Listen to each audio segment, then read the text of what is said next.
Oke, sekarang kita lanjutkan. Tadi kita sudah menyinggung sedikit mengenai susunan pada bekas ya. Jadi untuk susunan pada bekas dibagi.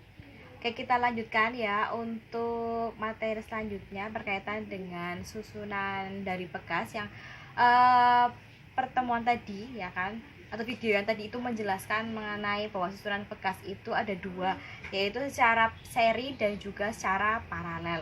Apa yang berbeda secara seri paralel yaitu adalah susunan bekasnya atau dari konstanta bekasnya itu sendiri. Nah, untuk yang pertama susunan seri bekas, susunannya seperti ini. Berarti kalau seri itu berarti bertumpuk ya, satu garis begitu. Nah, untuk susunan seri itu dalam konstantanya, untuk mencari konstanta pengganti, dimana kalau kita mau mencari gaya itu kan K kali delta X gitu ya. Nah, di sini kayaknya cuma satu, tapi kan karena di sini kayaknya dua, kita cari konstanta penggantinya dengan cara dibagi. Kalau ini kenapa dibagi? Karena delta X1 atau pertambahan panjang untuk bekas yang pertama dan delta X yang kedua itu berbeda. Nah, jadi delta X1 panjangnya itu jauh lebih kecil dari delta X2. Karena untuk M ini itu kan menarik semuanya.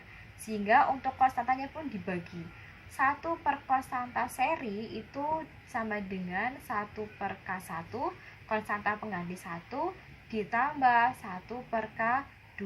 Nah, ini untuk mencari 1/Ks nya.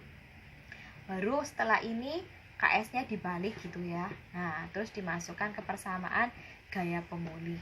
Nah, untuk susunan paralel bekas, susunannya kurang lebih seperti ini. Jadi kalau paralel itu jejeran gitu ya, antara K1 dan K2-nya. Nah, ini ada M massa benda yang diberi gaya.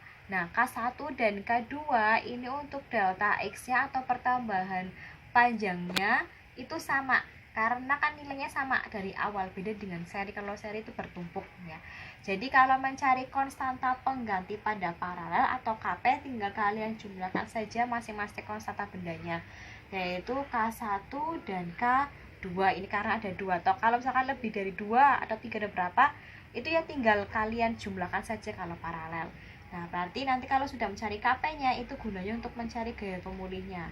K kali delta X. Nah, itu untuk susunan paralel bekas. Nah, besar konstanta susunan bekas itu mempengaruhi pertambahan atau pemampatan bekas saat diberi gaya. Semakin besar konstantanya, pertambahan panjangnya semakin kecil, dan sebaliknya, semakin kecil konstantanya, pertambahan panjangnya semakin besar. Nah, seperti itu.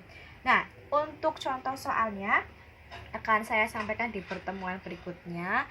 Cukup sekian untuk penjelasan materi elastisitas hari ini. Wabillahi taufiq. Assalamualaikum warahmatullahi wabarakatuh.